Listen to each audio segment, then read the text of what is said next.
Alors ce soir, le sujet du cours, c'est l'estime de soi. Comment la renforcer. Donc renforcer l'estime de soi ou même acquérir l'estime de soi.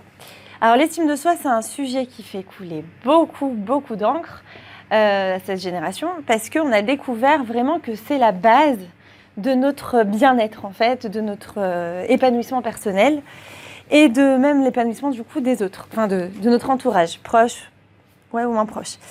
Alors, qu'est-ce que c'est l'estime de soi et comment ça se construit, comment ça se représente? Alors, l'estime de soi, en fait, c'est vraiment la base de notre construction. C'est l'ensemble de comment je me vois, donc la vision que j'ai de moi-même, comment est-ce que je m'accepte, est-ce que je ne m'accepte pas, est-ce que j'accepte, c'est quoi moi, ce que j'accepte, mes défauts et mes qualités. C'est la vision, oui, je vous l'ai déjà dit, la vision, l'acceptation, l'amour que je vais avoir pour moi. Combien je m'aime, en réalité on s'aime mais on s'aime mal parfois, donc comment je m'aime, d'accord, et ça va découler sur la confiance en soi. Donc la confiance en soi, c'est encore un autre sujet, mais si on pouvait schématiser, on mettrait l'estime de soi, imaginez un triangle, vous avez à la base l'estime de moi, de soi, en haut la confiance en soi, et en troisième position, l'affirmation de soi. C'est-à-dire ça fait comme ça, c'est-à-dire c'est la conséquence.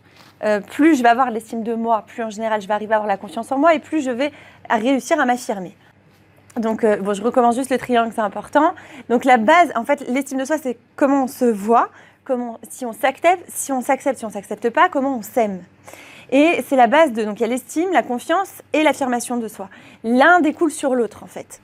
Donc la façon dont je vais me voir, de quoi elle va dépendre? Elle va dépendre d'énormément d'éléments évidemment et tout au long de ma vie ça va changer. Seulement, évidemment, on sait qu'on est avec, comment on va dire, on va naître avec quelque chose, un potentiel. On dit que, comme ça, que les bébés, déjà à leur naissance, on a un niveau d'estime de nous, on va dire, bon. Et en grandissant, eh bien, ce sont nos parents, nos éducateurs, qui vont nous transmettre, en fait, qui vont nous renforcer notre estime ou qui vont, au contraire, la casser, parfois même à leur insu. Et c'est ça on va grandir avec ça, en fait. Est-ce qu'on a grandi un petit peu intérieurement avec des failles? Est-ce qu'au contraire, on est fort, on va dire? Eh bien ça va beaucoup dépendre de notre éducation, mais pas seulement, de ce qu'on nous a transmis aussi. Par exemple, si ma mère n'avait pas beaucoup d'estime d'elle-même, eh bien il est fort possible qu'inconsciemment elle me l'ait transmis. C'est-à-dire quoi? Comment elle va me le transmettre? C'est pas qu'elle va me dire t'es nulle, moi je me sens nulle donc toi t'es nulle. Non, c'est beaucoup plus subtil que ça. C'est que ma mère pense d'elle-même qu'elle n'est pas à la hauteur, qu'elle n'est pas bien, qu'elle se voit mal, elle n'a pas une bonne vision d'elle-même. Automatiquement, elle pense ne pas mériter les choses, par exemple, automatiquement, pour ses enfants, elle va se dire, elle va toujours avoir honte. Donc, vous voyez, les comportements, les attitudes comportementales, elle va toujours avoir honte, elle va jamais oser demander. Alors, l'enfant aussi va capter ça. Il va recevoir ça. Après, évidemment, nos parents, c'est nos points de référence. Donc, on peut faire comme eux ou l'inverse. C'est-à-dire qu'il y en a, ils vont faire exactement comme maman, ils vont avoir honte, ils vont être gênés, ils vont pas être à l'aise, ils vont avoir l'impression qu'ils ne méritent rien. Et puis il y a l'autre qui va dire attends, ça me plaît. Enfin, au contraire, ça m'énerve ce genre de comportement. Il va faire l'inverse totalement, vous voyez. C'est-à-dire lui, il va être rentre dedans, il va s'imposer, et ainsi de suite. Mais ça ne veut pas dire qu'il est forcément construit. Ça veut dire que son point de référence était celui-ci, ça ne lui a pas plu, il est allé à l'opposé, à l'extrême opposé, vous voyez. Maintenant, l'estime de soi, elle a énormément, mais franchement, plus j'étudie, parce que on ne s'arrête jamais d'étudier, plus je me rends compte à quel point beaucoup de problèmes psychologiques vont revenir à la base de l'estime. C'est l'estime de soi, en fait. Si j'ai une base solide, si j'ai pas une base solide, et ainsi de suite. Alors, comment elle se construit? Donc, le regard que mes parents, mon entourage, quand je suis enfant, comment il va me voir, en fait? C'est ce qui va, en fait, m'imprégner, et c'est comme ça que je vais me voir. Parce que, en tant qu'enfant, à quoi on se réfère? On n'a même pas, au départ, conscience de nous, de notre corps, de notre être. On dit le bébé, il n'a même pas conscience encore tout au début, là, quand il vient de naître, quand il est nourrisson, il a du mal à distinguer, il ne comprend pas qui est la mère, qui est l'enfant, il a l'impression d'être encore dans le ventre. Puis ensuite, il a des phases où il comprend inconsciemment, il intègre l'idée qu'il n'est plus sa maman, que lui, il a un corps à lui, et petit à petit, comme ça, dans l'enfance, il va un petit peu se construire lui-même sa personnalité. Maintenant, lui, il ne sait pas comment se regarder. Vous voyez, il n'a pas d'idée sur lui, on va dire ça comme ça. Donc, selon quoi, en fait, il va se construire? Selon quoi il va se faire une propre idée de lui-même? Selon les adultes qui sont autour de lui.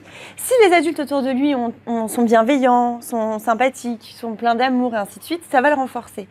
Mais malheureusement, bon, bien sûr, hein, un enfant, on a peur pour lui, on va faire attention à lui, on va le protéger ou quoi. Si on a des réactions un petit peu brusques ou quoi, ça risque, oui, de le casser. Ou pourquoi t'as fait ça? Qu'est-ce que tu fais? Où tu vas? Et bien ça peut le comprimer et ça peut, oui, avoir une influence, pas forcément positive, sur l'estime de soi. Et on peut grandir avec ça. D'accord? Maintenant, bonne nouvelle, attention, ça se corrige, on grandit, on comprend aussi pourquoi nos parents ont été parfois un peu durs, un peu critiques, un peu, d'accord? Et on peut très bien récupérer. Mais c'est vrai que parfois, il faut passer des phases, des processus, parce que en tant qu'enfant, on n'a pas compris que c'était pour nous protéger, on était un enfant. Et donc, on s'est référé qu'à la vision que ma mère ou mon père avait sur moi. Et ça, parfois, c'est assez dur à vivre, en fait. C'est assez dire, en tant qu'adulte, on va avoir des séquelles de ce genre de comportement. Maintenant, en tant qu'adulte, si nous-mêmes on a été beaucoup critiqués, d'accord? Maintenant, c'est jamais pour le mal, on le sait, nos parents nous aiment, et souvent quand on devient parent, on se dit ah oui, en fait mes parents, ils m'aiment vraiment quoi, ils m'aiment à la folie, mais alors pourquoi ils me critiquent comme ça? En fait, c'est pas des critiques, c'est-à-dire pour eux c'est des critiques constructives. Essuie-toi, je sais pas, ah là là, tu manges salement là, fais attention comment tu manges, c'est important que tu fasses des études, tu travailles pas assez, c'est des critiques, on va dire en fait. Pour le parent, c'est constructif, c'est parce qu'il s'inquiète en fait. C'est pas du négatif. Mais l'enfant, il dit je suis pas à la hauteur. Le message que l'enfant reçoit, c'est je ne suis pas à la hauteur. Et donc son estime de soi, en fait, en prend un coup. D'accord? Donc maintenant, quand je vais grandir, que moi-même je vais avoir des enfants ou que même avant d'avoir des enfants, qu'est-ce que je vais faire? Je vais avoir tendance automatiquement, si je me remets pas en question, si je réfléchis pas ou ainsi de suite, je vais avoir tendance à reproduire le monde émotionnel dans lequel j'ai vécu. D'accord? C'est-à-dire que moi, si j'ai été critiquée, automatiquement, je vais critiquer. Si moi, on a été exigeant avec moi, et ben moi aussi, je vais être exigeant avec moi-même. Vous voyez, je vais avoir le même lien à moi, en fait, que les autres avaient avec moi. Les autres, quand je dis les autres, c'est mon entourage proche, hein, le papa, la maman, les frères et sœurs, et ainsi de suite. Comment mes parents vont se comporter avec moi face justement à mes échecs? J'aime pas ce mot, encore une fois, parce qu'il n'y a pas d'échecs, il n'y a que des expériences. Mais des événements que je vais interpréter comme étant des échecs, c'est-à-dire, j'ai pas ramené une bonne note à l'école, mon professeur m'a écrit un mot dans mon carnet de correspondance, peu importe. Moi, je le vois vraiment comme un coup en tant qu'enfant. Je ramène ça à mes parents. Comment ils vont le vivre? S'ils viennent un petit peu, ça les braque, ça les fâche, ils sont dans la critique, oui, ça peut me casser, d'accord? Et même dans le futur, c'est-à-dire même plus tard, je vais avoir peur, moi, quand je vais grandir et je vais être au travail ou quoi, je vais avoir peur de mal faire. Je vais vouloir toujours être à la hauteur et j'ai toujours peur du cours en fait, qui suit la mauvaise note ou le mauvais résultat ou ainsi de suite. Je vais me juger sur mon résultat à moi. Par contre, il y a une autre façon d'éduquer aussi, ça va être vous savez, je vais plutôt dire à mon enfant, écoute, je t'ai vu travailler, j'ai vu ton effort, donc ta note, toi tu as fait ton maximum, je l'ai vu, donc bravo mon fils, bravo ma fille, ainsi de suite. Là, on va axer sur l'effort et pas sur la note et pas sur le résultat. Donc, en fait, ça construit énormément l'estime de soi parce que le message qui transparaît, c'est bon, moi, je dois faire ce que j'ai à faire, mais je ne suis pas jugée finalement sur le résultat final. On m'aime de toute façon, en fait. Après, on va me dire, oui, mais et s'il n'a pas fait d'effort, alors qu'est-ce que je dois dire? Eh bien, s'il n'a pas fait d'effort, non, on peut dire, bah, écoute, c'est le résultat, d'accord? Moi, comment on va dire? Ça m'importe peu le résultat. Si je t'avais vu travailler, ça m'aurait pas dérangé. Mais là, je sais que c'est en adéquation avec ce que tu as donné comme travail, d'accord? Donc, c'est ça qui me dérange plus. Le reste, je m'en fiche. Je connais ta valeur, je sais très bien de quoi tu es capable, il n'y a aucun souci. Vous voyez, mais toujours, en fait, lui montrer... Bon, là, on dérive un peu sur l'éducation, mais parce qu'en fait, c'est lié. Avant d'être un adulte, on était un enfant, d'accord? Et en apprenant sur nous-mêmes en tant qu'enfants, eh ben, on va apprendre à éduquer aussi nos enfants. Vous voyez ce que je veux dire? Plus on sait, nous, finalement, où étaient les fausses notes de nos parents, et plus on va savoir faire les bonnes notes avec nos enfants. Donc, si autour de moi, on accepte... d'accord, mes erreurs, eh bien moi aussi j'aurai cette tendance à accepter mes erreurs plus tard. Si on ne les accepte pas, évidemment je vais avoir tendance à ne pas les accepter, mais ça risque d'être très dangereux pour mon évolution. C'est ce qui nous amène justement à ce que j'ai peur d'agir. Et là on touche à la confiance en soi. La confiance en fait c'est plutôt l'action. D'accord? L'estime, c'est comment je me vois, c'est tout au niveau intérieur. La confiance, c'est vraiment une conséquence. C'est quelqu'un qui ne va pas vouloir se lancer quelque part dans n'importe quoi. Ça peut être même boire un verre avec des amis, qu'on dit bah, ça va, là, ça... ah non, je peux pas supporter le regard des autres sur moi. Donc, je vais pas vouloir y aller, par exemple, je vais éviter, je vais plutôt rester à la maison, je vais être très casanier. Non, c'est ma nature, je suis casanier. Mais en fait, c'est parce qu'il ne veut pas affronter le regard des autres. Il y a cet aspect-là, il y a au travail, n'en parlons pas, des gens qui vont rester toujours au même poste. Une fois qu'ils ont un poste, ils bougent plus. Ils vont jamais les demander une augmentation parce qu'ils pensent ne pas la mériter. Vous voyez ? Oui. L'extrême timidité, ça peut aussi être en rapport. C'est en rapport avec... Ça peut. C'est pas toujours parce qu'il peut y avoir énormément de raisons et il faut toujours, voilà, un psychologue, c'est beaucoup un détective, il cherche les éléments, mais ça peut bien sûr, quelqu'un qui a une très faible estime de lui, eh bien, il va avoir énormément de mal à parler. Pour lui, c'est-à-dire qu'à chaque fois qu'il va parler, il a l'impression qu'il est jugé. En fait, c'est ça. Il a tellement peur du jugement de l'autre qu'il préfère se taire. En fait... C'est ça la timidité ? C'est avoir peur du jugement ? Oui. Majoritairement, c'est ça. Je tremble intérieurement. J'ai l'impression qu'en fait, je vais montrer qui je suis et on ne va pas m'aimer.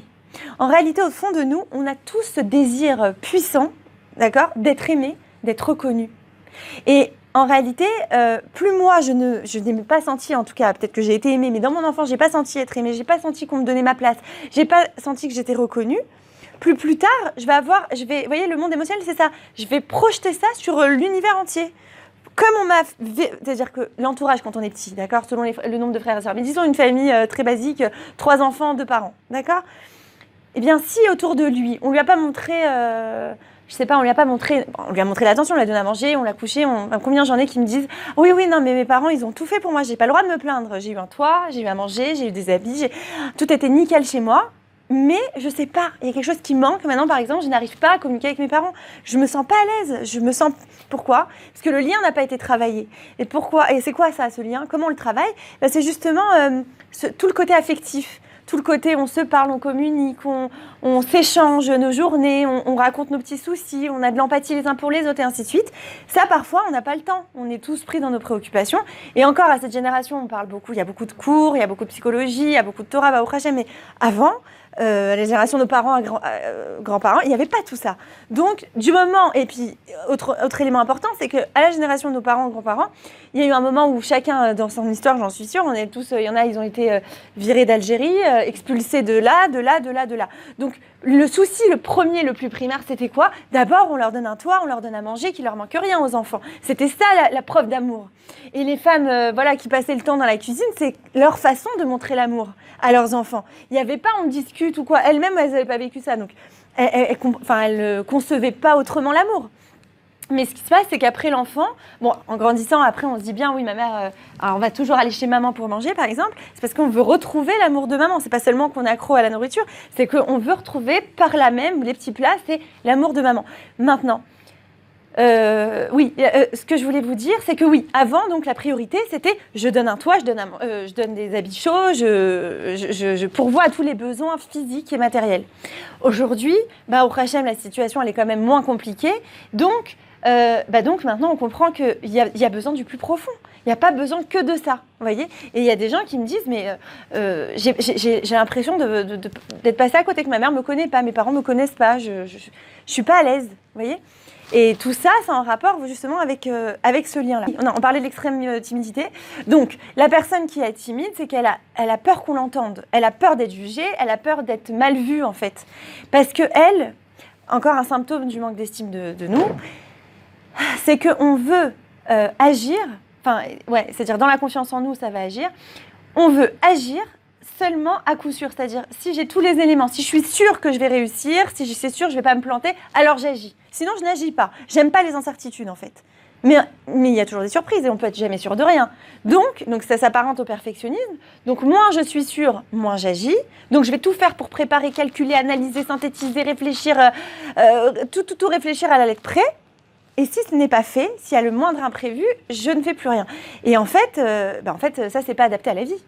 C'est pas adapté à la réalité. Pour être adapté à la réalité, il faut réussir, au contraire, à se dire, mais non, les incertitudes, c'est ce qui fait partie de ma vie. Ça fait partie de la vie est pleine de surprises. Et moi, je vais faire face, en fait. Et ça, c'est quoi ? Avoir confiance en ses capacités, avoir confiance en son être, s'apprécier assez, et puis avoir confiance en soi, quoi. Se dire, non, mais c'est bon, quoi qu'il arrive, ça va, je vais m'en sortir. Mais on n'a pas forcément cette conscience-là. On ne pense pas parce qu'on n'a pas confiance en nos capacités. Alors, déjà aussi, je voudrais vous définir une chose. L'estime de soi, donc ça va être ma vision par rapport de moi avec moi-même, d'accord ?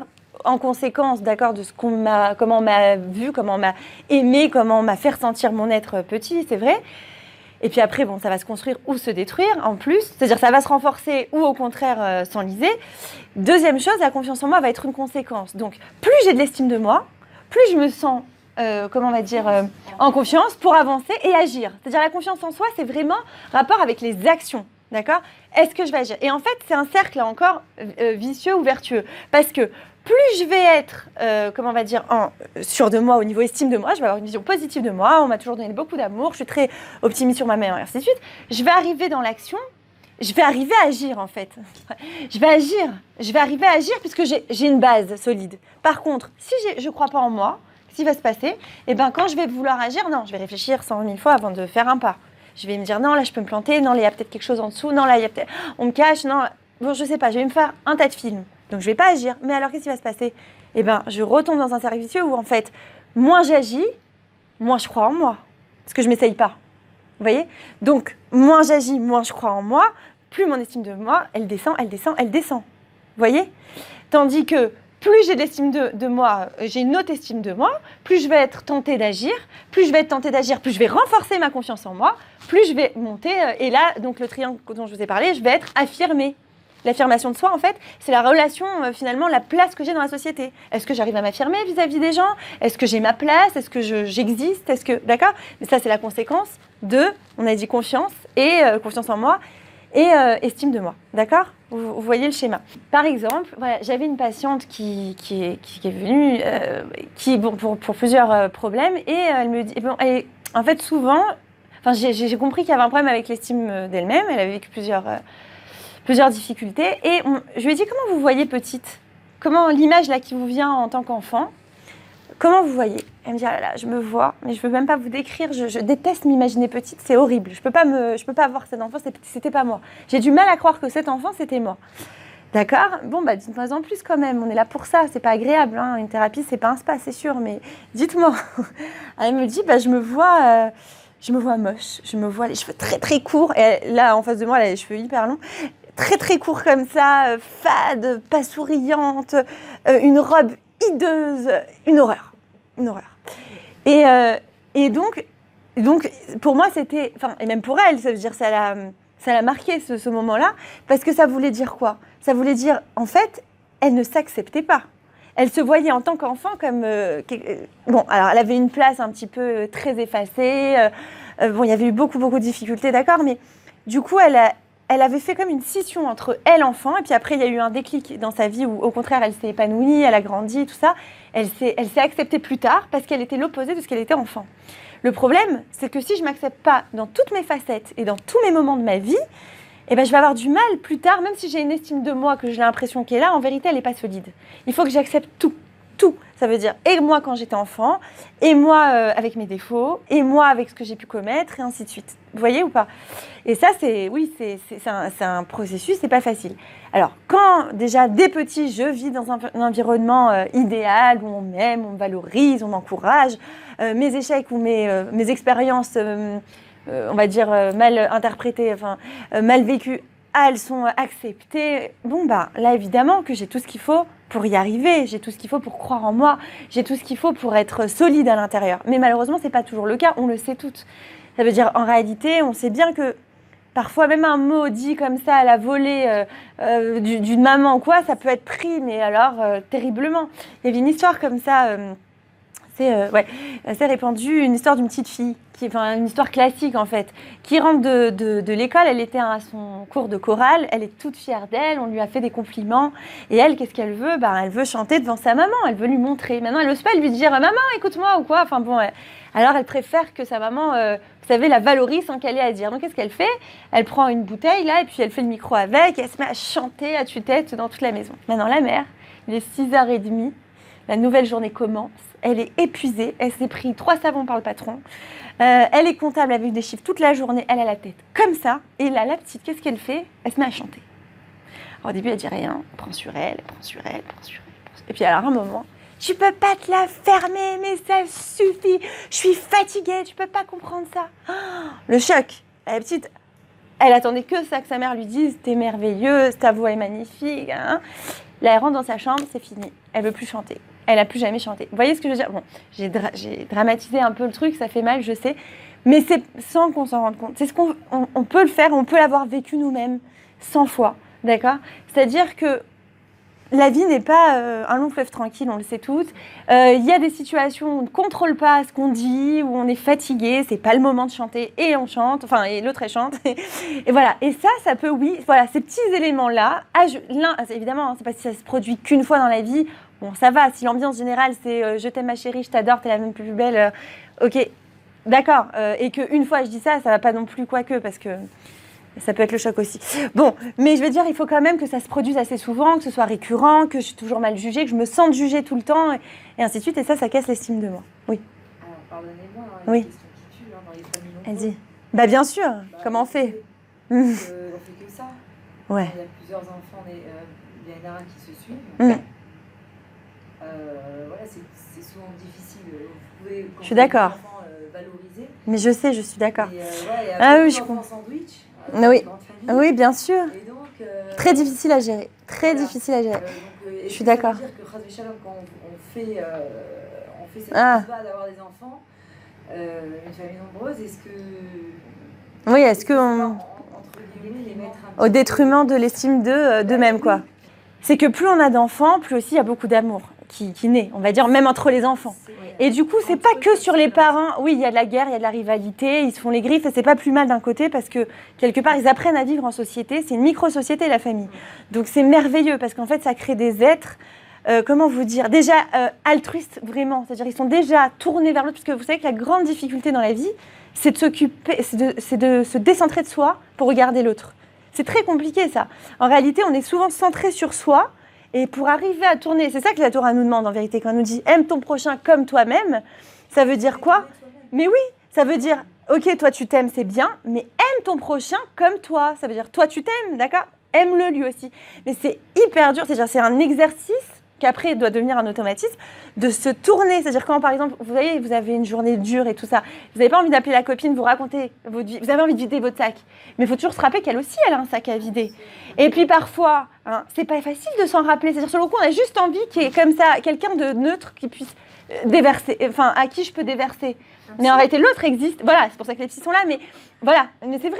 Mais l'autre, elle a aussi son sac, vous voyez. Donc tout ça, tout ce travail-là, je dis que dans les familles nombreuses, c'est un grand cadeau, même si c'est sur le coup difficile. C'est un très grand cadeau.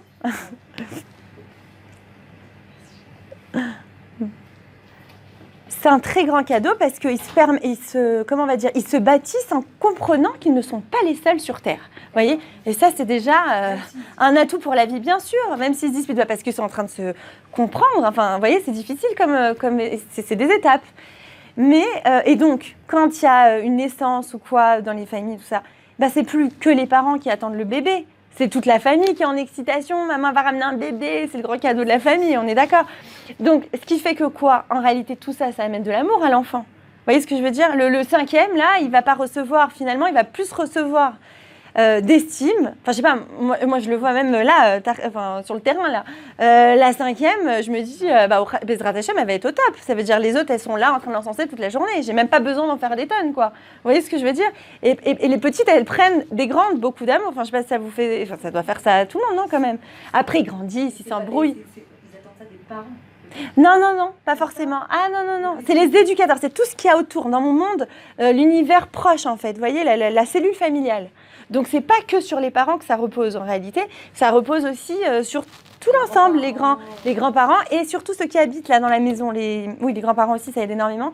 Et les frères et sœurs. Les frères et sœurs. J'imagine quand même que, voilà, dans une grande famille, on se décharge. Il y a la grande qui s'occupe, qui habille, qui donne à manger, qui ça, hein, c'est nos autres bras. Et bien, finalement, elle aussi, elle lui donne... et plus... Alors, c'est ça aussi le secret. C'est plus... Hein? Non, mais on n'a pas dit qu'elle va faire ça 24 heures sur 24. C'est pas la même chose, les parents, l'amour qu'on recherche des parents que des frères et sœurs, ça n'a rien à voir. Oui, mais ça valorise quand même. Faire, ça peut être 10 fois plus impactueux sur l'enfant oui. les frères et sœurs. Parce que c'est Nahon, mais alors ce que j'allais dire, c'est que les aînés, quand les parents donnaient aux aînés, parce qu'il y avait peut-être un peu plus de temps au départ, et ben les enfants, les grands vont récupérer vous savez, ce schéma, ce mode de fonctionnement. Ça veut dire, si par exemple je suis très positive, je lui donne beaucoup d'amour, je suis très sympa, enfin c'est ma façon de faire, ben mes grands, ils vont prendre un peu ça, ils vont le donner aux autres. Alors évidemment, c'est pas un parent, mais ça veut dire, ça aide. Vous voyez ce que je veux dire? Vous n'êtes pas la seule à devoir, ça ne dépend pas que de vous, quoi. Ça seconde. C'est un peu comme dans une entreprise. Voilà, il y a plusieurs, comment on dit, chefs hiérarchiques. D'accord. J'imagine, il y a le directeur. Voilà, maintenant c'est N+1, N+2, enfin bref. Hein? Les strates. Voilà. Bon, et ben c'est un peu ça. Alors le N+1, c'est le plus haut, on est d'accord? Non, c'est le plus bas. Alors c'est qui le plus 1? C'est qui le plus haut? Disons qu'il y a N+10. Voilà. Et donc on en a 9 en dessous. Alors le N+10, si on est valorisé par le N+10, c'est waouh. D'accord. Aussi. Mais le N+10. Bon, disons, pour l'histoire de famille. C'est pour illustrer. Cassez pas tout, non, je rigole. Donc, disons que le N+10, c'est le parent, d'accord? Et après, tout le reste, c'est les frères et sœurs. Quand les autres, c'est-à-dire plus les grands frères et sœurs vont faire des compliments, plus je vais me sentir valorisée. Et quand c'est le parent, c'est le top du top pour moi. Mais ça me fait du bien aussi quand je suis valorisée. D'ailleurs, ça me fait penser même que j'avais eu une jeune fille qui faisait partie d'une famille très nombreuse. Avec ses parents, elle avait des bons rapports, ça allait, tout ça. Et elle attendait la reconnaissance de son frère, son grand frère, l'aîné, parce qu'elle le voyait comme quelqu'un de très intelligent, voilà. Et elle voulait son approbation quelque part, sa reconnaissance à lui. Vous voyez? Alors qu'avec ses parents, ça allait. Et ça a touché son estime d'elle, vraiment à elle, quoi. Donc, bien sûr que les parents, c'est important, mais je pense que, évidemment, c'est évidemment. Mais quand on est une famille nombreuse, il y a aussi, ça se détend, je pense. C'est-à-dire, il y a une sorte de... Il y a mes parents, c'est eux qui vont donner la vie, qui m'éduquent, c'est les chefs d'entreprise, on va dire, de la maison. Mais c'est pas moins important, la grande sœur, vous voyez ce que je veux dire? Donc, voilà.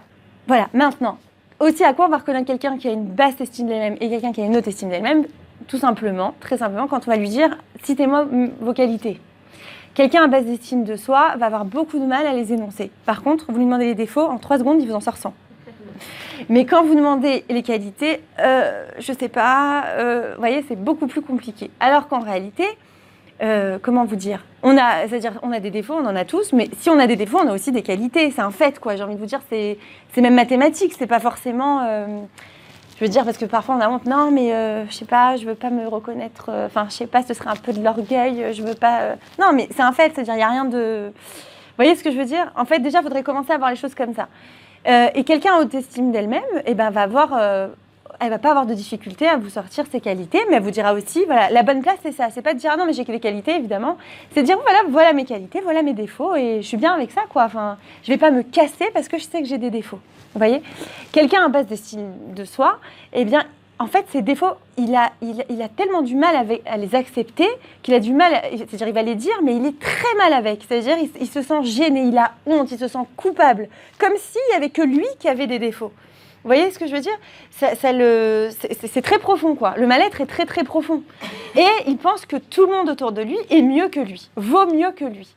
Et donc forcément, ça va créer une distance avec les gens. Ça veut dire où il va être très timide ou très renfermé, très intériorisé. Il va moins sortir, moins vouloir rencontrer des gens, moins s'ouvrir. Vous voyez? Et évidemment que c'est pas forcément épanouissant. Ça a d'autres conséquences. Voilà. Donc en fait, là, on a compris la différence entre la personne qui a une haute estime d'elle-même et une basse estime d'elle-même, c'est d'accepter, en fait, la personne à haute estime d'elle-même va tout de suite accepter ses côtés positifs, sans en faire une montagne, mais elle va accepter ses côtés positifs. Alors, aussi une chose, c'est que la personne à basse estime d'elle-même, quand elle va échouer, elle va avoir l'impression que ça la définit. C'est son identité propre, en fait. C'est elle. Si elle échoue, ça veut dire qu'elle est un échec elle-même, en fait. Et toute sa personne, elle est un échec. Alors que, évidemment que non. C'est-à-dire, c'est que son action, c'est que, ce qu'elle a fait, ce qu'elle n'a pas réussi, d'accord. Mais c'est pas elle qui a un échec. Ça, la personne à haute estime d'elle-même va tout de suite dire « Ah, là, j'ai pas réussi. Écoute, j'ai peut-être, par exemple, c'est un examen, j'ai peut-être pas assez travaillé ou il y avait peut-être trop de concurrence, j'étais peut-être trop fatiguée ce jour-là. » Il va réussir, en fait, même à le repasser, son examen par exemple, il va même voir les choses d'un côté beaucoup plus léger, même si sur le coup ça fait mal bien sûr, je suis obligée de me retaper une année, ou je sais pas, toutes les conséquences qu'il peut y avoir à côté, mais ça va pas le détruire intérieurement.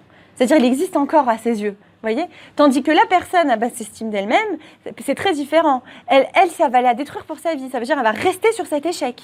Il y a des gens, ils restent sur ça. C'est-à-dire, je peux pas avoir raté, c'est pas possible. Je peux pas, c'est un tremblement de terre. Si j'ai raté, ça veut dire que je ne vaux rien, moi. Voyez ? Alors qu'on doit bien faire la distinction entre nos actions et qui on est nous. Voyez ? C'est très différent. On peut être une bonne personne qui a raté telle ou telle chose. Ça ne fait pas de nous une mauvaise personne. Et c'est pour ça qu'on dit d'ailleurs aux enfants, on en revient à l'éducation, mais aux enfants de ne pas leur dire tu es comme ci, mais de dire ce travail-là est comme ça, ou ce comportement est à revoir. Vous voyez ? De définir, de recadrer, de limiter, pas de définir toute la personne, parce qu'elle risque après de faire pareil avec elle-même. Et ça, évidemment, c'est dangereux. Qu'est-ce qui va faire maintenant que mon estime de moi va augmenter ou descendre ? Alors, je sais pas, non, je crois qu'elle était, enfin, pas tout le monde est là de ce dont j'avais parlé. La radio intérieure. On a une petite radio à l'intérieur de nous, une petite voix dans notre tête qui va nous souffler des bons mots ou des mauvais mots. C'est-à-dire qui va avoir un esprit qui va nous critiquer sans arrêt ou au contraire qui va nous valoriser ou alors, enfin, c'est difficile que cette radio soit neutre. En général, elle est ou l'un ou l'autre. Maintenant, évidemment, donc selon ce que je vais avoir envie de faire, je vais me dire... ah non, mais laisse tomber la petite voix dans la tête. Mais j'en ai pas conscience, c'est ça qui est très fort. C'est qu'en réalité, elle est en moi, je l'entends. Elle est comme, vous savez, comme les radios là, qu'on capte. Musique de fond, voilà. Soit, par exemple, je vais faire quelque chose, par exemple, j'ai fait un gâteau, d'accord, et j'ai passé des heures. Vous savez, les gâteaux comme on fait là, comme la pâte à modeler là, les pâtes à sucre là. Vous voyez ce genre de gâteau ? Disons, je sais pas, ça m'est venu cet exemple. Parce que c'est de la création en fait. Donc, je prends 3 heures, je fais mon gâteau, d'accord ? Et là, et c'est très précis, c'est vraiment ok. Soit je vais me dire ah non mais laisse tomber, il est horrible ton gâteau, vas-y jette-le, d'accord ? Vraiment et parce que quoi ? Parce qu'il y a un petit défaut, faut être très précis. Il est pas assez rond là, il est pas assez. On voit une petite chose. Ah non ils vont remarquer, c'est pas possible. Ah. On va me définir par rapport à mon travail sur ce gâteau, donc je ne veux pas le montrer. Soit au contraire, je vais me dire ah bah franchement pas mal du tout. Mais non, l'autre qui va arriver. Ça va aussi, par exemple, il arrive vers quelqu'un qui a une haute estime de lui, d'accord ? Et lui, c'est quelqu'un qui n'a pas beaucoup, parce que vous savez qu'on projette ce qu'on est sur soi. C'est-à-dire, si moi, j'ai une radio critique en moi, bah, je vais l'être automatiquement avec les autres. C'est pour ça qu'on dit souvent en thérapie, et aussi dans la Torah, bien sûr, commence à être par toi-même ton meilleur ami, et tu arriveras ensuite à te faire des amis. Vous voyez ? Mais si toi, tu es méchant avec toi, bah, forcément que tu vas l'être automatiquement avec les autres. Alors, imaginez, la personne, elle rentre dans la pièce, et puis elle dit « Oh là là !» Ouais, il est pas mal, mais regarde, là, t'as mal fait, il y a un petit défaut. Non, mais tu rigoles. Attends, c'est mon 2e gâteau dans ma vie. Franchement, super mon gâteau, ça va, pour 2 petits... Et là, après, on va se dire, t'as vu comment il a l'esprit critique, l'autre ? Non, mais franchement, n'importe quoi. Non, on va commencer à critiquer, lui aussi. Parce qu'on trouve ça ridicule. Mais en fait, lui, avec lui-même, il aurait réagi comme ça. C'est-à-dire, il se serait remis en question 3 heures sur ces petits défauts du gâteau. Ça veut dire, vous voyez ce que je veux dire ? Cette recherche de perfection, elle témoigne en réalité d'un manque d'estime de soi.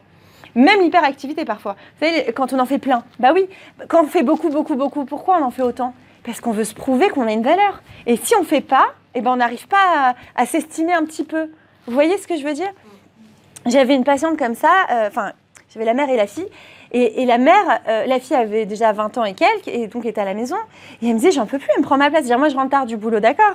Je pourrais apprécier, elle me fait tout. Elle fait les machines, je sais pas, les repas, tout ça, mais j'en peux plus, j'ai l'impression qu'elle me prend ma place, j'ai l'impression de ne pas exister dans cette maison, j'ai l'impression que j'arrive même plus à remercier tellement c'est trop. Mais en fait, sa fille, elle avait un problème d'estime d'elle-même, elle ne trouvait pas sa place et elle avait besoin de se prouver, d'abord, évidemment, on veut toujours se prouver à soi, et ensuite à ses parents, elle voulait légitimiser sa place, voilà. Ça veut dire légitimer, hein. Voilà, légitimer sa place, c'est-à-dire elle voulait vraiment se dire, voilà, vous avez une raison de m'aimer, voilà. Je mérite qu'on m'aime, parce que j'ai fait tout ça. Vous voyez ? Mais en réalité, on doit avoir cette conscience que même si je ne fais rien, d'accord ? Eh ben, je mérite de l'amour. Et ça, c'est l'amour inconditionnel qu'on pourrait se porter à soi. Et c'est ça aussi qui va nous aider à aimer autour de nous. Bonsoir. C'est ça qui va nous aider à transmettre. Et voilà. Parce que cette notion d'amour inconditionnel, en réalité, c'est la plus grande des difficultés, je crois, d'arriver à transmettre ça à nos enfants. Leur montrer que quoi qu'ils fassent, même s'ils ont des mauvais comportements, et même s'ils cassent tout dans la maison, et même si... On les aime. Tout simplement parce que on les aime. Il y a pas. Bien sûr qu'on va les disputer pour ci ou ça parce qu'on est énervé, parce qu'on adorait ce vase qu'on avait depuis le mariage. Mais à côté de ça, on les aime. D'accord ? Vous voyez ce que je veux dire ? On les aime. Et ça, cette notion-là, parfois les enfants, en fait, pour nous, c'est évident qu'on les aime parce que tout ce qu'on fait, c'est pour eux. On se bat pour eux. Hein, mais pour eux, c'est pas du tout évident. Hein. Pour nous, c'est une évidence. Pas du tout. C'est important de créer le lien tout le temps, c'est-à-dire de leur rappeler. Mais l'enfant, il ne va pas le voir comme ça. Lui, ce qu'il veut, c'est du temps de qualité. Il veut qu'on l'aime, il veut qu'on lui donne, il veut qu'on l'écoute, il veut parler de son quotidien, il veut parler de ce qui le préoccupe, et ainsi de suite. Comme nous, d'ailleurs, non ? C'est parce qu'on cherche, nous aussi. Bah si. Donc, les enfants aussi, en fait. Vous voyez ce que je veux dire ? Donc, tout ça, ça va représenter, en fait, cette estime de soi solide ou pas. Donc, pour en revenir à la radio, donc on a tous cette radio interne qui va nous dire est-ce que je dis bien, enfin, est-ce que je fais bien, est-ce que je fais pas bien, est-ce que je me lance, est-ce que je me lance pas, est-ce que je veux, est-ce que je veux pas, est-ce que vous voyez ce que je veux dire ? Maintenant, cette radio-là, en réalité, j'ai une maîtrise sur elle et je crois que je n'en ai pas. Souvent, parce que d'abord, j'ai même pas conscience. La première étape, c'est de prendre conscience de cette petite voix. Qu'est-ce qu'elle me dit ? Est-ce qu'elle me dit t'es nul toute la journée ou presque ? Est-ce qu'elle me juge ? Est-ce qu'elle est dure envers moi-même ? Ou au contraire, est-ce qu'elle est assez cool ? Est-ce qu'elle est tolérante ? Est-ce qu'elle est bienveillante ? Et selon cette petite voix, je vais pouvoir me connaître mieux, en fait. Savoir si je m'aime vraiment et si je m'accepte. D'accord ? Et plus je vais m'accepter, plus je vais m'aimer. C'est naturel. Vous voyez ce que je veux dire ? Et plus je vais accepter mon entourage aussi. C'est comme un voile qui se lève. Maintenant. La petite voix, il y a des jours avec et des jours sans. Oui. C'est constant. Alors, c'est bien s'il y a des jours avec et il y a des jours sans. Parce que, en réalité, la petite voix, en général, elle est toujours un peu, comment on va dire, stable dans son... Comment... Oui. Non, voilà. Si je suis quelqu'un à basse estime de moi, en réalité, elle va être souvent négative. Genre, ah, là, t'as pas assuré, c'était pas bon ce que t'as fait, t'aurais pu mieux faire. Critique, d'accord ? Et on va dire, dans les mauvais jours, ça va être encore pire. De toute façon, tu as que ce que tu mérites, tu croyais quoi Et tandis que dans les gens à haute estime d'eux-mêmes, la petite voix, elle va être sympa. Et ça veut dire même... sympa. Tendance, en fait. C'est une tendance, oui, si on peut dire. Et ça veut dire que même les jours où ça va pas, d'accord, elle va pas tous attribuer tous les torts. Vous voyez ce que je veux dire ? Elle va pas se dire, franchement, elle va se dire, bon, ok, là, j'ai pas, par exemple, là, j'ai pas assuré. Ben, je vais faire mieux demain. Je vais réfléchir comment je peux faire, ou je vais réfléchir comment ça peut se passer. Ou, vous voyez ce que je veux dire ? De alors, façon... on trouve des causes extérieures. Et où, exactement. Ou alors on trouve des causes. Oui, tout à fait. Le temps qu'il y avait, non, Voilà. ça pas aller bien. Et ben voilà. Et en fait, c'est ça l'idée. C'est d'arriver à se dire, si une amie maintenant, elle venait et elle me racontait ma journée, vous voyez, qu'est-ce que j'aurais répondu ? En général, on est sympa. Enfin, on va dire, bon, on va essayer de consoler. Quand on fait un effort, on va dire, la copine qui appelle et qui dit, ah là là, tu sais pas, il s'est passé ça. Alors le matin... je sais pas moi, le matin, tout le monde était en retard, on s'est pas réveillé. Du coup, je suis arrivée en retard au travail. Du coup, je me suis fait disputer parce que c'est pas la première fois. Du coup, tout s'est mal enchaîné. Je devais former quelqu'un et ça se faisait pas du tout. Du coup, elle m'a critiqué toute la journée. Elle est partie parler à mes supérieurs. Je sais plus quoi faire. Voilà, c'est ma faute. Je suis pas organisée. Oh là là, j'aimerais tellement être organisée. Si j'avais été plus organisée, elle s'arrête plus. Bon, en général, qu'est-ce qu'on va lui dire ? On va lui dire, bah écoute, quand on est bienveillant, qu'est-ce qu'on dit en général ? Écoute, c'est pas ta faute. Tu sais, t'as beaucoup sur la tête. Tu sais toutes tes responsabilités. Moi, j'aurais été à ta place. Je sais même pas comment tu fais. Franchement, que la cavode. Hein ? On va l'encourager, d'accord ? Voilà. Mais quand c'est nous. En général, qu'est-ce qu'on fait ? On est exigeant. On se loue pas. Ah non, mais franchement, t'aurais pu faire mieux, t'es pas à la hauteur. Bon, d'accord ? Donc, qu'est-ce que ça veut dire ? Qu'on doit apprendre à être notre meilleure amie, tout simplement. D'abord, on commence par ça. Qu'est-ce que j'aurais dit à une amie si vraiment j'aurais eu de la peine, j'aurais consolé ? Viens, on fait ce travail avec toi. Viens, je commence avec moi-même, tant qu'à faire. Et voilà. Et donc, en commençant avec soi, on va voir que ça va beaucoup, beaucoup nous aider. Vous voyez cette petite radio-là c'est important d'abord de l'identifier avec soi-même et de se dire est-ce que je comment on va dire ça ? Est-ce que je me vois bien ? Est-ce que je me vois mal ? De définir la vision de soi. Oui, ce que je vous ai dit tout à l'heure par rapport à ma patiente aussi avec l'enfant, elle se voyait enfant vraiment comme hideuse, voilà, vraiment inapprochable. Et ben après, on a, en thérapie, travaillé sur ça et appris à aimer l'enfant qu'elle avait été, a appris à s'aimer et s'accepter complètement. Et finalement, qu'est-ce qu'on a vu ? Que son estime d'elle-même avait remonté finalement. Et ça se voit aussi par rapport aux conséquences, on va dire, sur son environnement, sur son entourage, dans le monde professionnel. Ok. maintenant, en réalité, chacune avec soi-même, en fait, on doit faire ce travail-là. Comment je me voyais enfant ? Comment je me vois aujourd'hui ? Comment est-ce que je m'acceptais ? Est-ce que j'étais acceptée ? Est-ce que j'avais une place au sein de ma famille ? Est-ce que j'en avais pas ? Est-ce que j'ai dû me battre pour exister ? Ou est-ce que j'ai dû, au contraire, me faire petite pour me faire accepter et aimer ? Et en fonction de cela, en fait, vous allez voir, vous, maintenant, comment vous voyez.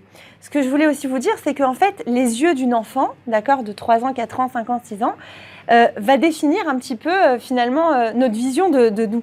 Et nous, on grandit avec ça, parfois. Et puis, on ne pense pas à reprogrammer, à retravailler ce regard qu'on a sur nous. Alors qu'en réalité, c'est aussi ça le travail.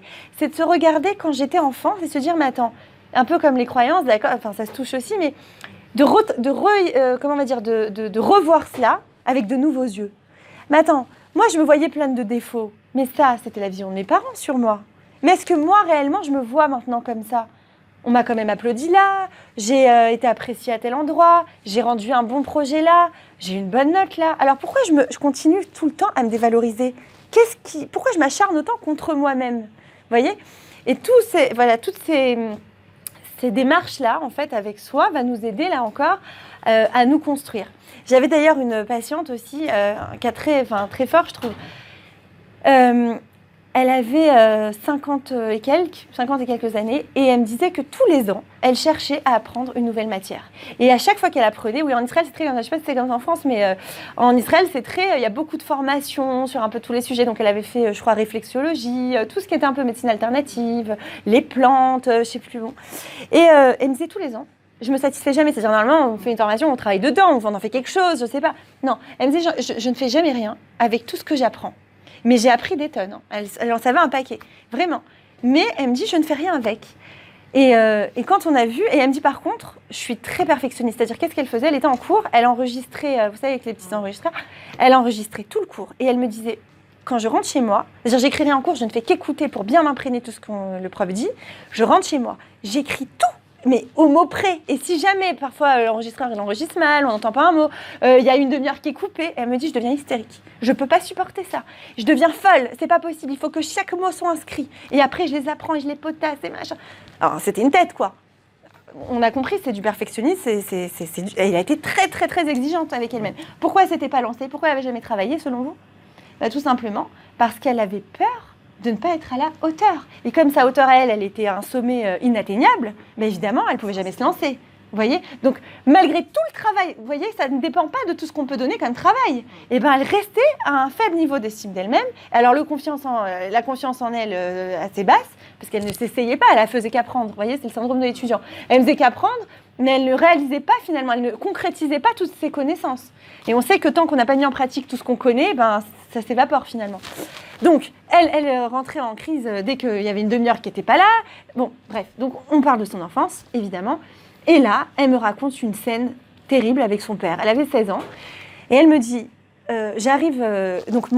j'avais eu la meilleure note en maths de la classe. Et personne, c'est-à-dire, c'est pas donc, j'avais la meilleure note, mais c'est plus que ça. C'est que tout le monde avait eu vraiment des mauvaises notes. Donc, tout le monde m'a applaudi, le prof m'a encensé et tout le monde en classe m'a applaudi. Maintenant, en Israël, c'est noté sur 100. Donc, elle n'avait pas eu 100 sur 100. Elle arrive chez son père et elle lui dit, voilà papa, j'ai eu 85. Et le père, il me dit, j'oublierai jamais ce regard. Et le père le regarde avec un regard très dur et il lui dit, mais pourquoi t'as pas eu 100 ? Où sont passés ces 15 points ? Et elle m'a dit, ces phrases, elles résonnent dans ma tête jusqu'à maintenant. Et vous voyez comment l'impact parfois des mots est fort. Et son père, en fait, c'était une fille unique et il l'aimait très fort. Et du coup, lui, il voulait le top du top pour sa fille. Mais il ne s'est pas rendu compte qu'il a mis du poison en elle, malheureusement. Du coup, elle n'était jamais satisfaite de rien et elle se pensait jamais à la hauteur de rien. Ça veut dire, tous les applaudissements que mes camarades m'avaient donnés en classe, ça s'est envolé. C'est-à-dire, je ne m'attendais tellement pas à ce genre de réaction, je suis tombée des nues. Et depuis, en fait, elle s'était quelque part jamais remise parce qu'elle était tout le temps en train d'essayer de parer à cela. Mais ça ne suffisait jamais. Donc, on a fait un exercice thérapeutique, on est revenu à cet instant-là, justement, où elle voyait son père et ce regard, bon bref, tout un processus. Et on a changé le regard. Je dis, en fait, le regard que ton père a mis sur toi, il te poursuit là où tu vas. Mais c'est pas tes yeux, ça. Ça, c'est les yeux de ton père. Mais tes yeux à toi, ils pensent quoi ? Qu'est-ce que toi, tu penses de toi ? Viens, on change le regard et on te voit, toi, avec tes propres yeux. là, qu'est-ce que tu penses de ce 85 que tu avais eu quand tu avais 16 ans? Elle me dit, mais c'était incroyable. Tout le monde n'avait même pas eu la moyenne. C'est-à-dire, les 60 personnes les avaient atteints. Et moi, j'avais eu 85. C'était incroyable. Il avait donné des exercices qu'on n'avait même pas étudiés en classe et j'avais réussi. Donc, c'était incroyable. Je lui dis, alors maintenant, on va se regarder avec ton regard. Et petit à petit, voilà, on a refait d'autres scènes. Celle-là, c'était la scène, on va dire l'événement déclencheur, mais il y avait eu d'autres scènes, ainsi de suite. Et ben, elle a réussi à apprendre à s'aimer, à s'accepter. Et du coup, depuis cette thérapie-là, elle a arrêté d'étudier et elle s'est lancée. Vous voyez comment c'est... Enfin, ce que je veux dire, c'est que le processus est énorme, et parfois, on se rend... Enfin, jusqu'à qu'elle fasse cette thérapie, elle n'avait pas saisi d'où venait le point culminant, en fait. Et qu'est-ce qui l'a poussée comme ça à aller étudier. Vous voyez ce que je veux dire ? Donc, en fait, c'est énorme, en fait, l'impact qu'on peut avoir, mais c'est aussi à savoir que oui, il peut y avoir tout simplement un regard autre que le nôtre sur nous-mêmes et qui finalement est bloquant pour notre vie et pour notre épanouissement, encore une fois. Donc à nous, oui, ou alors en allant se faire accompagner, mais de comprendre que c'est notre regard qui doit être nettoyé, d'accord ? Et on doit apprendre à se regarder, encore une fois, avec un regard bienveillant. Et après, il y a des freins, oui. Voilà, là, le regard de son papa, c'était un frein pour elle. Donc après, comment on va dire, détruire ce regard, ou changer le regard, ou renouveler le regard, et pour se voir avec de meilleurs yeux, et s'apprécier et s'accepter vraiment. Et pardon, à 16 ans, elle n'était pas... Mais par contre, oui, vous avez soulevé un point important, le regard des autres. Le regard des autres va compter justement beaucoup plus évidemment chez quelqu'un qui a une basse estime de lui que chez quelqu'un qui a une haute estime de lui. Pourquoi ? Plus moi, j'ai une mauvaise opinion de moi, plus je vais aller me référer à l'autre, puisque moi j'ai une mauvaise opinion, pour m'évaluer. Parce que moi je me dis, moi j'ai une mauvaise opinion, donc moi je me juge mal. Mais l'autre, donc qu'est-ce que je vais faire ? Je vais rechercher chez l'autre, pour me faire du bien à moi, une approbation, ou une valorisation, une appréciation. D'ailleurs, c'est pour ça que je vais dire oui à tout, je vais avoir du mal à dire non, je vais être très agréable, je vais être très serviable. Et bien c'est pareil pour nous.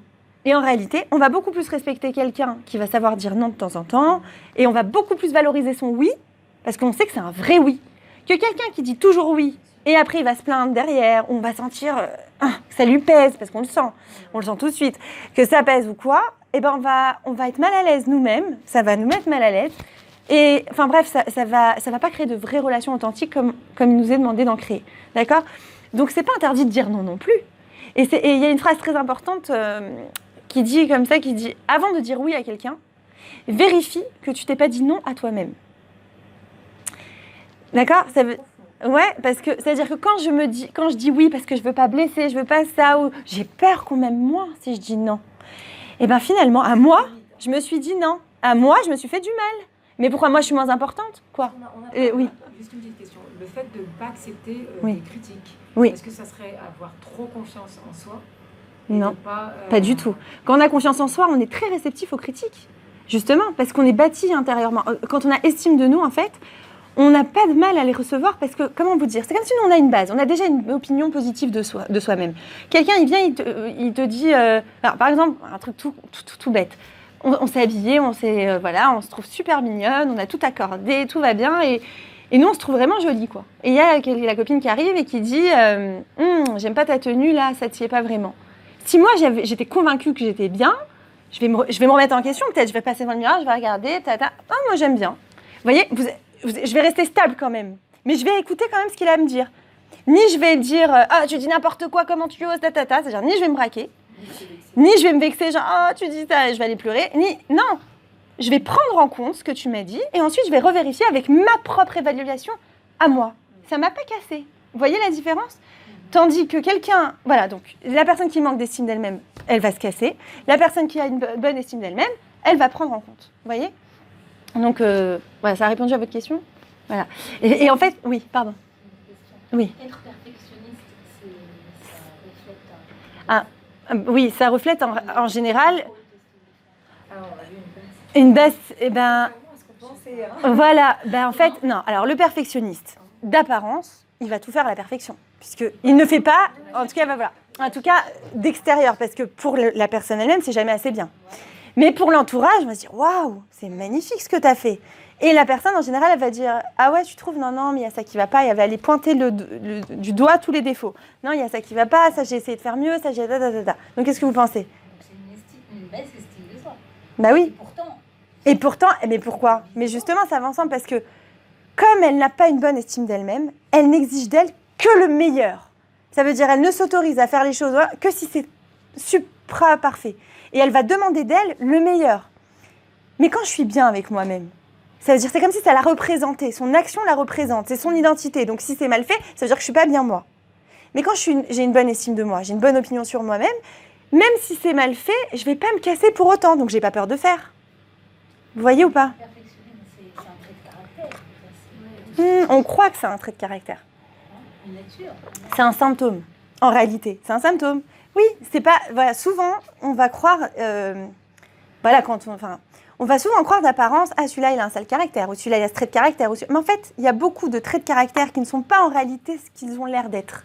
C'est pas véritablement des traits de caractère, c'est des symptômes de quelque chose à revoir à l'intérieur de nous. Vous voyez ? Ça veut dire quelqu'un. Vous voyez cette femme-là dont je vous ai parlé tout à l'heure. Elle était perfectionniste. Qu'est-ce que ça voulait dire de faire tous les ans des cours et d'écouter chaque mot ? C'était le comble de la perfection, ça. On est d'accord. Mais elle n'était jamais satisfaite. Elle s'en contentait jamais. Vous voyez ? Donc pour elle, c'était jamais assez bien. Donc, non, pourquoi je vous dis ça ? Parce que finalement, le perfectionniste ne va pas plus s'aimer. Lui, il n'est jamais content. Vous voyez ? De lui. Et les gens autour vont dire « Waouh, c'est génial !» Lui, il n'est pas réceptif. C'est jamais assez bien. Vous voyez ou pas ? C'est pas un trait de caractère. Ah oui, voilà. Symptôme. Merci. Voilà, exactement. Je sais plus pourquoi je disais ça. C'est pas un trait de caractère. Aujourd'hui, je suis fatiguée, ça va se sentir. Alors, c'est pas un trait de caractère, c'est un symptôme. Vous voyez ? Ça voulait dire. Et d'ailleurs, quand on a traité ça, au Hachem, elle avait plus besoin d'étudier ça. Ça s'est apaisé. Elle acceptait. En fait, c'est quoi ? Elle acceptait entre guillemets l'échec. Vous voyez ? Elle acceptait de se planter un jour, de se tromper, de pas avoir tout enregistré. Parce qu'elle s'acceptait. Alors qu'avant ça, elle ne s'acceptait pas. Vous voyez, j'avais un autre exemple là-dessus aussi. Non, allez, je vous le raconte. On peut rester jusqu'à minuit là. D'un jeune, enfin un garçon de 25 ans comme ça, il réussissait tout ce qu'il faisait. Au Hachem, une tête. Même physiquement, il était hyper sportif, machin. Au niveau des études là, à Yeshiva et tout, il me disait qu'il était les rabbins disaient de lui, tu vas être un gaon et tout ça. Et il a vécu un mashber, tout ça, un moment de crise. Mais qu'est-ce qui se passait en fait dans son histoire ? C'est qu'en fait, depuis qu'il était petit, son père, là aussi, n'était jamais satisfait de ce qu'il donnait. Mais il était toujours... Non, il exigeait de lui le meilleur, c'était son seul garçon. Il exigeait de lui le meilleur, il disait « Ah mais toi, je sais, tu peux faire, non, tu peux faire mieux, non, tu peux faire mieux. » Donc il était poussé par ça, et c'est vrai, il se donnait à fond dans tout ce qu'il faisait. Mais à côté de ça, il était jamais... il se sentait pas bien. Alors qu'on se dit, mais attends, avec, plus tu as du résultat, plus tu fais, la confiance, elle était là, puisque tu arrives à tout faire. Mais non, il n'était pas satisfait à l'intérieur de lui. Il ne se voyait pas comme quelqu'un qui réussit, comme quelqu'un de positif. Et donc, il me raconte aussi une scène où il rentre de la yeshiva, et il avait réussi un concours extrêmement difficile que personne autour de lui n'avait réussi, et lui, il était nouveau dans cette yeshiva. Donc, c'était vraiment incroyable. Et donc, les rabbinim, pareil, ils l'encensent, voilà, c'est génial, non. Et le père, donc lui, il dit, voilà, papa, tu vas venir au Siyum, ça va être magnifique et tout ça. Et donc, tout le monde va le voir, bravo, kol hakavod, nanana. Et le père, il lui dit, oui, bon, c'est que ça ? Oh, bon. Et il me dit, ça, cette expression, jamais je l'oublierai. Comme l'autre dame. Presque une maltraitance, en fait. Ouais, oui, c'est ça, mais c'est une maltraitance psychologique ou affective ou complètement. Oui. Parce que ça casse. Du coup, pour lui, c'est comme s'il n'avait rien eu. Ça lui a enlevé tout le plaisir, la satisfaction. C'est plus que du plaisir. La satisfaction qu'il avait, qu'il aurait dû ressentir, elle est partie. Donc en fait, encore une fois, son estime de lui qui aurait dû augmenter, elle est redescendue. Et quand on a fait l'analyse de son histoire, en fait, c'est un garçon qui lui-même... son père avait eu un passé assez compliqué, il avait divorcé, sa femme l'avait abandonné, il s'est remarié, et il a eu ce fils-là. Et je lui dis, en fait, ce fils, pour lui, c'était le symbole d'une nouvelle vie reconstruite. Et il fallait qu'il montre à tout le monde, j'ai réussi, vous voyez, malgré le coup que je me suis pris, je me suis remariée, j'ai eu un enfant, et cet enfant est brillant. Mais en fait, je lui dis, vous êtes un trophée. Vous voyez ? Tout ce qu'il veut, c'est vous porter au nu pour lui se rassurer sur sa vie et se donner une consistance. Mais vous, là-dedans, vous êtes où ? Qui vous êtes, vous, pour vous-même maintenant ? À vous de voir. Ça veut dire là, il faut se détacher de l'image que votre père a voulu vous coller. Il fallait qu'il soit bon partout aussi, en sport, à la yeshiva. tout ce qui devait toucher, ça devait être de l'or, quoi. Tout. Et jusqu'à qu'il s'écroule à un moment donné. Et là, il a découvert en fait le poteau rose, mais maintenant, c'était la construction qui devait se faire avec soi, c'est-à-dire avec lui. Maintenant, je lui dis, vous avez une valeur qui vous appartient et c'est à vous maintenant de la construire. C'est pas la valeur que votre père... En fait, tout ce qu'il faisait, c'était pas pour lui, c'était pour son père. Et il le sentait, hein. Il dit, en fait, oui, j'attends sa reconnaissance à chaque fois. Et j'obtiens jamais. Donc, je suis comme vous savez, quelqu'un qui a soif et qui essaye de boire à la source et à chaque fois, elle sèche la source. C'est horrible. Donc, pourquoi je vous dis ça ? Oui, parce que le perfectionnisme, c'est pas forcément un bon signe. Voilà, c'est pas forcément un bon signe quand je vais bien. Je ne suis pas perfectionniste, j'accepte mes erreurs, je suis même prête à en faire, j'en rigole, je tente à la dérision, je suis à l'aise avec ça. Si je suis pas à l'aise avec ça, faut que je réfléchisse. Alors j'espère que vous avez retenu quelque chose parce que je crois que c'est parti dans tous les sens. Vous voyez, j'avais mes petites fiches hyper précises là et tout. Hein ? Ah ouais ? C'est la perfectionniste. Non, justement, j'ai oublié la moitié là-haut. Là, moi, je suis l'opposé du... Et des fois, c'est pas bien. Quand même, on les a vues, qu'elles sont Parce que je cherchais je cherchais un certain truc, mais bon, en fait, finalement, j'ai relevé. Bon, c'est pas grave. Comment ? Ah oui, je voulais vous raconter ça. Bon, écoutez, demain, voilà. En plus, je me disais, non, mais je crois que je vais réussir à tout dire dans le premier cours. On fera un autre sujet. Non, on va bien le faire en 2 fois. Vous aussi. Ah, demain, alors, le matin, je ne fais